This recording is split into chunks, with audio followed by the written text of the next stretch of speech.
me encontro na Universidade de São Paulo e a conexão é algo assim absolutamente não confiável. E de uma hora para outra a conexão caiu e eu agora estou esperando que a Gabriela se reconecte para que nós possamos terminar a sessão. Ela que falava, enfim, das dificuldades técnicas e de ordem metodológica que as chamadas humanidades digitais nos colocam, não é? Como pesquisadores que somos. Estou esperando a Gabriela voltar. Oi, Gabriela. Acho que eu voltei, né? Eu Não, não sabia se você... caiu aqui, porque Ah, caiu aí.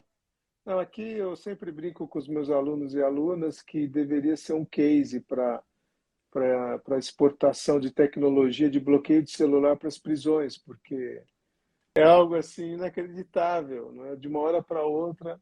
E eu estou no 4G, eu não estou nem utilizando a rede Wi-Fi, que é absolutamente não confiável, enfim. Então, Sei. você estava falando dessas dificuldades, né? Apontando para os problemas que para retomar e nós e eu acho que tem várias questões, enfim, você pontuou várias, uma delas que às vezes as pessoas não têm muita clareza diz respeito às questões de ordem de financiamento mesmo, porque é toda um expertise técnico que é que não não está disponível, não é, nos quadros da universidade, nem sempre está, não é?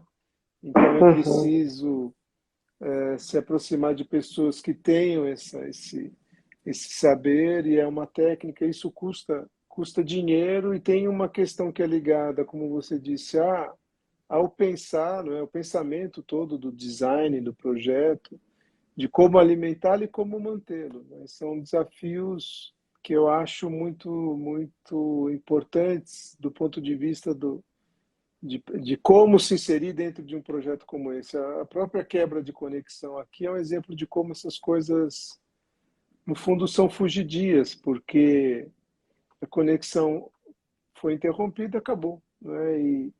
E eu aqui rapidamente gravei o nosso vídeo, porque eu já tive essa experiência de ter uma live gravada, uma live, enfim, interrompida. Eu não gravei o vídeo.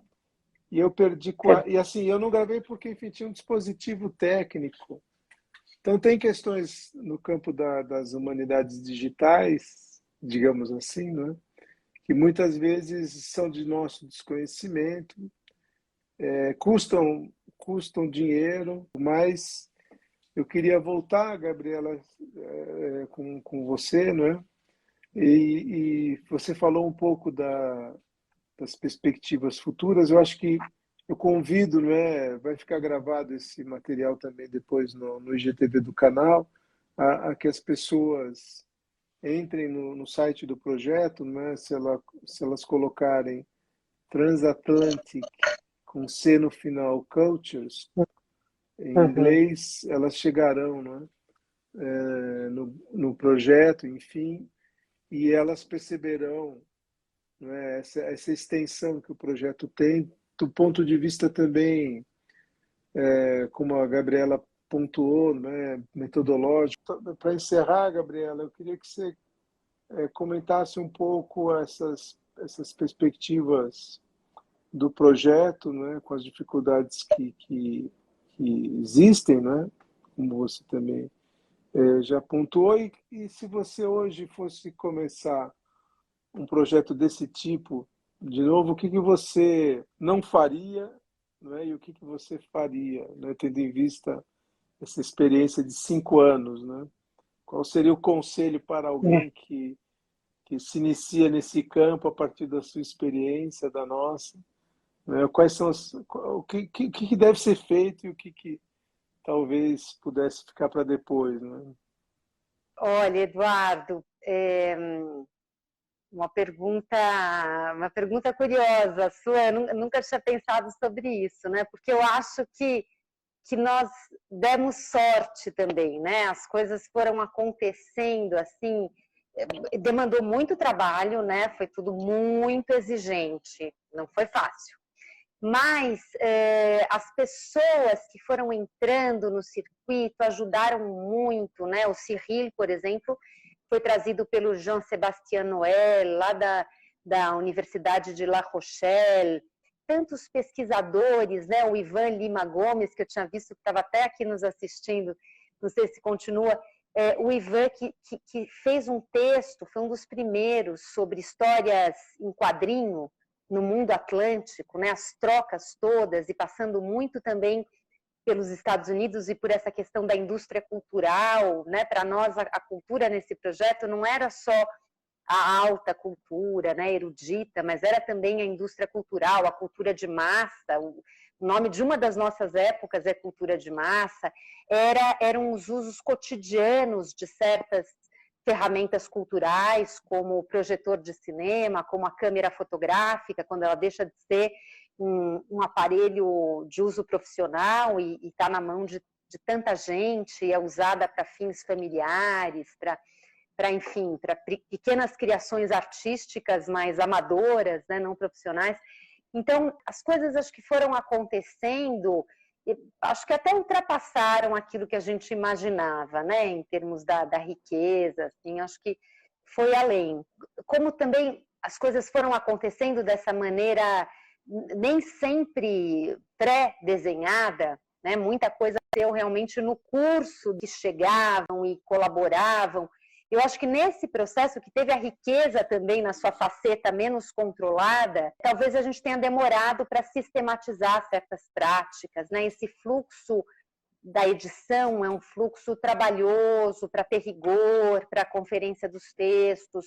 O fluxo da tradução é um fluxo muito trabalhoso, porque uma tradução para outra língua é sempre algo delicado, né? Dificilmente uma tradução vem pronta e sem questões, né? Há todo um bate-bola entre o autor que fala, não, mas aqui, olha, eu não sou super expert nessa língua estrangeira, mas me parece que não foi isso que eu quis dizer. Tem um problema nessa tradução. Então, são muitas as idas e vindas. Num dado momento, foi criado uma plataforma paralela a essa pública, que é uma plataforma dos editores. Isso já facilitou bastante a nossa vida, porque a gente colocava muita coisa nessa plataforma dos editores e todo mundo tinha acesso a ela, então dava para controlar ali melhor, compartilhar o material que chegava, em que estágio estava desse processo de edição. O projeto foi ambicioso, né? Um projeto que foi reunindo dezenas e dezenas de textos, alguns chegavam mais prontos, outros chegavam mais crus. Então, eu acho que esse fluxo de edição é algo trabalhoso e que hoje, se eu fosse fazer de novo, isso estaria assim, na agenda desde o primeiro dia, né? Como é que a gente vai cuidar desse fluxo, do cronograma desse fluxo, a questão do contrato com os autores, né? Os autores têm que assinar um contrato de cessão de direitos para a gente publicar isso. A questão do uso de imagens, que existem hoje recursos para você usar imagens que estão em domínio público, mas tem que verificar, né, se está em domínio público. Os links do YouTube, lá pelas tantas nós tivemos uma pós-doutoranda na França, a Elina Djebari, que foi de uma eficiência incrível para verificar os links que estão dentro dos textos para, por exemplo, um vídeo de um show no YouTube, um show ou um excerto de um filme. Se a gente for pensar aqui no caso da Sarah Maldoror, por exemplo, né, que foi estudada pelo Alexandro Silva, e que colocou links para filmes dela que estão disponíveis no YouTube. Bom, às vezes esses links deixam de estar ativos e você tem daí dentro do texto um link que não funciona e é uma decepção, né? Quer dizer, a pessoa vai ávida para ver um trecho do filme e o link não está mais ativo.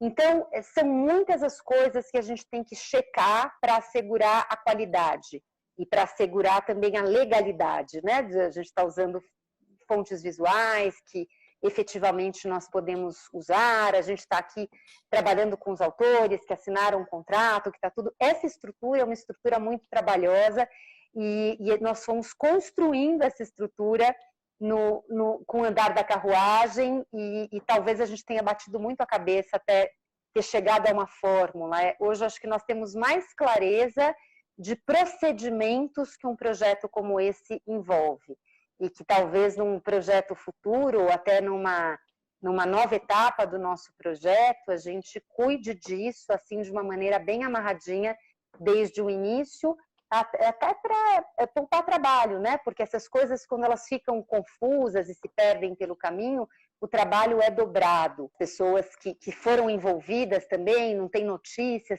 Então, assim, estruturar esses muitos níveis que fazem parte do processo de construção, que fazem parte de todas as checagens, de toda a verificação que tem que acontecer necessariamente.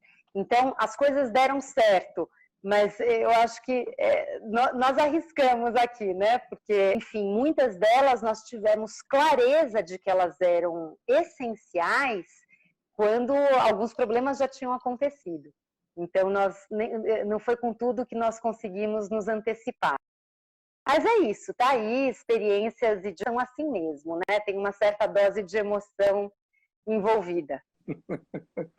E um projeto que é, como você disse, inovador, né? Porque, enfim, tem todas as questões ligadas ao próprio tema, como você comentou, não é, que provocaram os autores também, no sentido de saírem, não é, de seus lugares e pensarem um pouco questões, não é, a partir de uma abordagem específica, não é, que o projeto propunha, ao mesmo tempo em que existem, né, essas questões de ordem técnica com as quais nós temos às vezes pouca familiaridade e vamos, né, aprendendo no meio do caminho, mas faz parte, não é, de um projeto como esse, com esse caráter, né, de inovação. O Ivan aqui agradece a participação dele no projeto, ele diz que foi uma experiência incrível, obrigado pela oportunidade, Gabriela.